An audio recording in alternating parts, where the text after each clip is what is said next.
Donc, on s'intéresse aujourd'hui à un petit problème sur la loi normale. Donc, c'est le 60 page 413. On a une machine qui fabrique des résistances chauffantes en grande série. Parmi la production, on prélève un certain nombre de pièces au hasard et on associe à chaque fois la longueur en millimètres de ces pièces.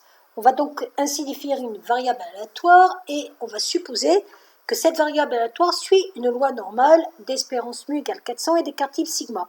En vrai, ça vient du fait que ça suit une loi binomiale et que sur certaines conditions, on peut faire une approximation avec la loi normale qui est beaucoup plus facile à calculer sur des intervalles.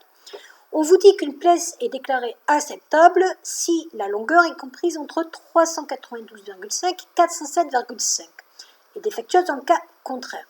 On vous donne dans le premier cas un écart type de 5,2 et on vous demande de calculer le pourcentage de pièces défectueuses. Donc nous, on va utiliser la calculatrice avec les conditions qu'on nous donne, c'est-à-dire que la moyenne est de 400, l'écart type est de 5,2 et on va utiliser la touche seconde distribution normale FREP. Corborne inférieure, on va mettre 392, corborne supérieure 407,5 et donc on aura une valeur à peu près de 0,863 que la pièce soit acceptée. Et donc, elle n'est pas défectueuse.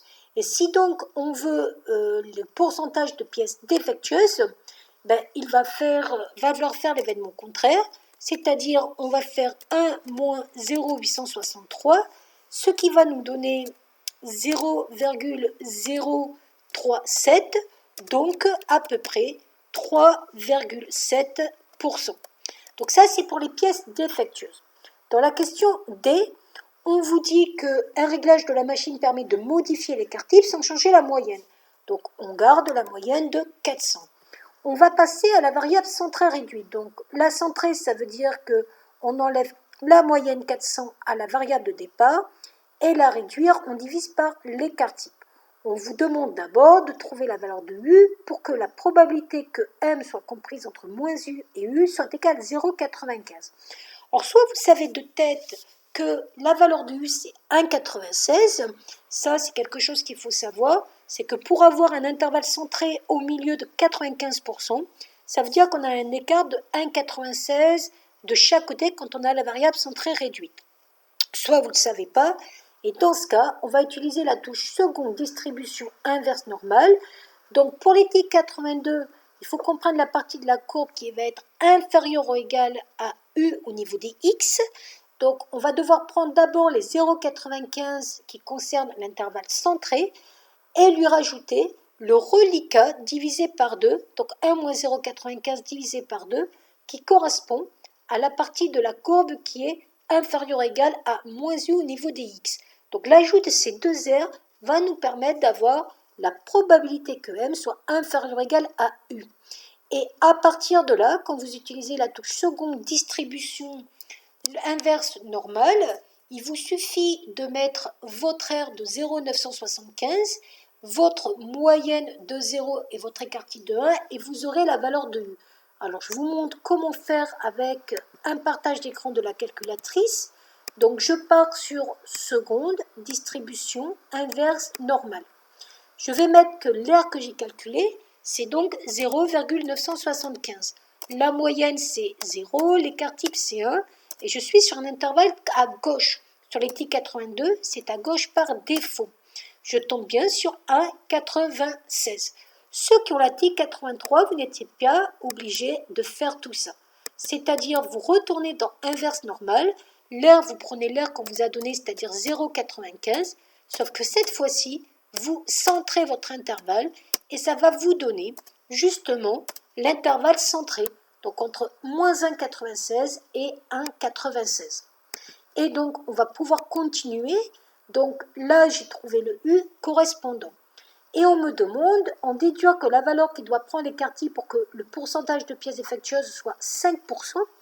Donc si le pourcentage de pièces défectueuses est de 5%, c'est que le pourcentage des bonnes pièces est de 95%. Or, ça correspond à la question petit a qu'on a trouvée en haut. Donc, en gros, le U qu'on avait trouvé, on va le réutiliser. Donc, par contre, tout à l'heure, on avait utilisé une variable qui était centrée réduite Et nous, on veut trouver l'écart type de L. Donc, je sais que 0,95 correspond à la probabilité que M soit entre moins U et U. M suivant une loi normale centrée réduite. Or, M, c'était quoi? C'était L moins 400 divisé par sigma. Donc moi, je vais isoler le L. Comment j'isole le L? Je multiplie tout par sigma de chaque côté. Donc je vais avoir moins 1,96 fois sigma. Et de l'autre côté, 1,96 fois sigma. C'est ce que j'ai écrit ici. Et comme j'ai moins 400, pour l'isoler, je vais faire plus 400. Donc je vais donc avoir que ma variable L est comprise entre moins 1,96 sigma plus 400 et 1,96 sigma plus 400. Et là, si vous vous arrêtez à là et que vous ne pensez pas à regarder en haut de l'exercice, vous ne savez plus quoi faire. C'est normal puisqu'on n'a pas d'autres données. Sauf qu'on avait vu dans la question 1 qu'une pièce était acceptable si grand L était compris entre 392,5 et 407,5. Concrètement, ça veut dire que cette borne-là correspond à cette borne-là et cette borne-là correspond à cette borne-là. Et donc, à vous de prendre la borne inférieure ou supérieure, mais on peut donc écrire que 1,96 sigma plus 400 est égal à 407, et on va trouver le sigma de cette façon-là. Il suffira de faire 407 moins 400 divisé par 1,96. On aura donc 3,57 pour le sigma. Et là, on aura fini cette question. Voilà.